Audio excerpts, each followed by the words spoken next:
Habib Sy, bien sûr, tous présidents ou bien candidats à la candidature de la présidentielle de 2024. La question qui se pose, c'est aujourd'hui pourquoi cette sortie? Pourquoi, en tout cas, à ce moment pile, nous faire parler de Ousmane Sonko, qui est sorti, en tout cas qui a été déporté de l'hôpital principal pour aller à la prison de Cap Manuel, bien sûr, pour en tout cas être emprisonné là-bas, puisque quand on sait qu'il a été apporté à l'hôpital principal de Dakar lorsqu'il avait entamé sa grève de la faim, qui avait fait qu'il avait un peu des pépins dans ce qui concerne sa santé. Et aujourd'hui, encore une fois, je le dis, comme le journal Besbi Le Jour en a dit ce matin, tout cela n'est que stratégie politique pour ne pas faire oublier Ousmane Sonko, qui aujourd'hui, comme on le dit, aujourd'hui est en pleine forme. Ça, c'est une très bonne nouvelle. Ousmane Sonko en pleine forme. Bonne nouvelle, non seulement parce que, on le dit,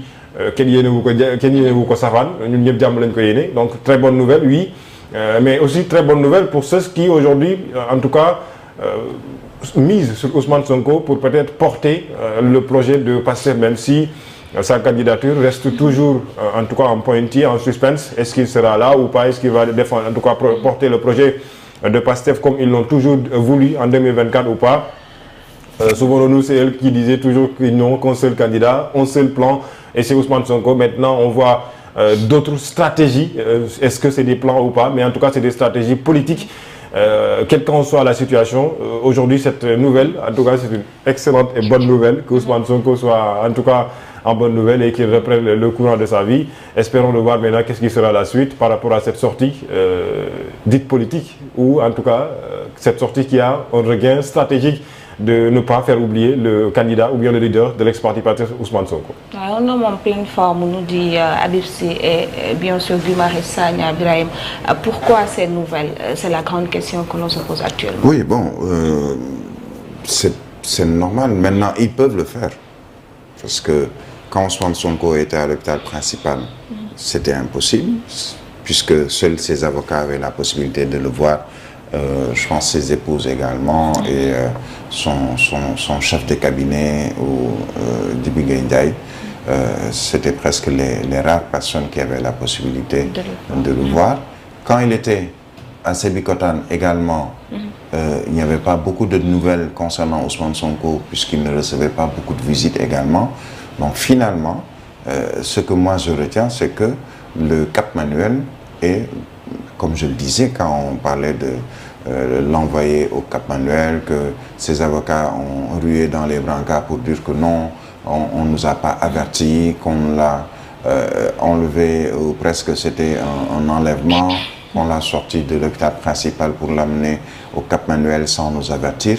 Finalement, le Cap Manuel est bien meilleur pour lui, même politiquement parlant, puisqu'il a la possibilité aujourd'hui de recevoir des leaders politiques de sa coalition, de son parti politique ou entre autres Sénégalais qui ont envie de le voir et surtout de faire passer ce message qu'il va beaucoup mieux, pour ne pas dire qu'il va très bien.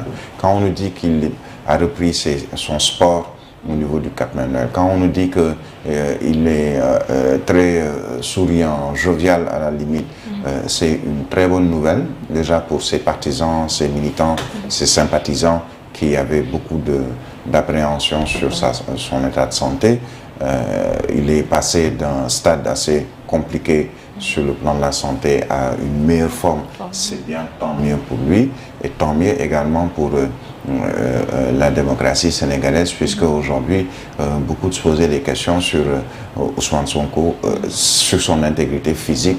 Est-ce que cette intégrité physique sera assurée et rassurée au niveau de ces structures de santé ou de cette structure de santé, l'hôpital principal ou même en prison? Il va très bien, comme on l'a montré. Deux personnes sont allées lui rendre visite et ont ensuite communiqué sur son état de santé. Déjà, c'est pour rassurer. Et il va utiliser également ce moyen pour faire passer ces messages. Je pense que c'est tout à fait normal. C'est quelqu'un qui est de plus en plus politique, qui a beaucoup appris de ses erreurs politiques pour aujourd'hui essayer de rectifier certaines choses, notamment dans sa communication politique. c'est une bonne chose à mon sens.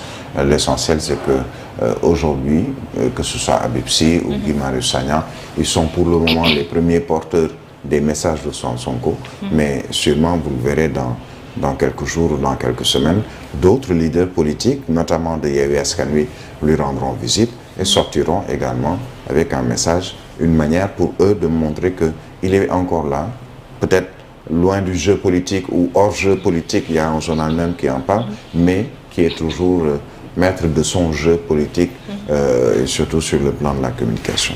Pour finir, Lamine Senghor avec le sport. Bien sûr, la déception, la désillusion. L'équipe nationale du Sénégal des moins de 17 ans est éliminée à la Coupe du Monde justement de cette catégorie.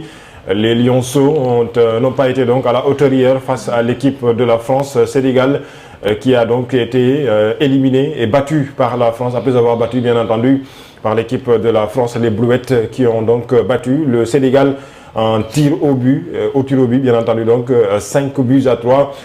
Les jeunes de Souleymane Diallo, ou bien donc qui justement ne vont pas laisser, puisque Thialaloum, malgré cette élimination de l'équipe nationale du Sénégal, il faut le dire, l'équipe nationale a introduit un recours, puisque dans leur communiqué, en tout cas dans le recours, ils disent qu'il y a un jeune dans l'équipe nationale de la France, Yanis Issoufou, qui avait, selon eux, joué donc pour le Niger, et c'était donc une compétition internationale, une compétition en tout cas qui avait été donc organisée dans le cadre d'ailleurs même des éliminatoires de cette Coupe du Monde. Et donc, selon eux, c'est tout à fait anormal et raison pour laquelle ils ont déposé un recours.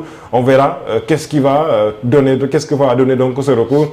Est-ce que après ce recours, le Sénégal aura donc la chance de se qualifier et donc de gagner ce tapis vert et de se qualifier pour aller en quart de finale? Ce sera donc c'est une grande question que l'on se pose ce matin.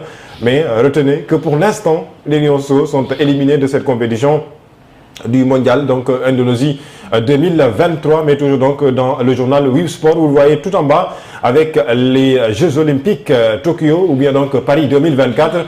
Vous le savez donc, on est à la phase des pré-qualifications de cette compétition zone Afrique. L'équipe nationale du Sénégal de beach volleyball a été donc publiée hier, on en parlait déjà avec donc les paires qui sont publiées de Thialaloum. Le journal Stade est revenu sur l'équipe nationale du Sénégal de football, l'équipe A bien sûr, au-delà de l'équipe nationale U17 avec 2 jeunes joueurs à l'affiche, à la une donc du journal Stade. Ismaël Jakobs, le défenseur latéral gauche de l'équipe nationale du Sénégal, devenu indéboulonnable. C'est ça, Birahim, j'y arrive enfin. Le mot est très compliqué à dire, mais enfin, indéboulonnable.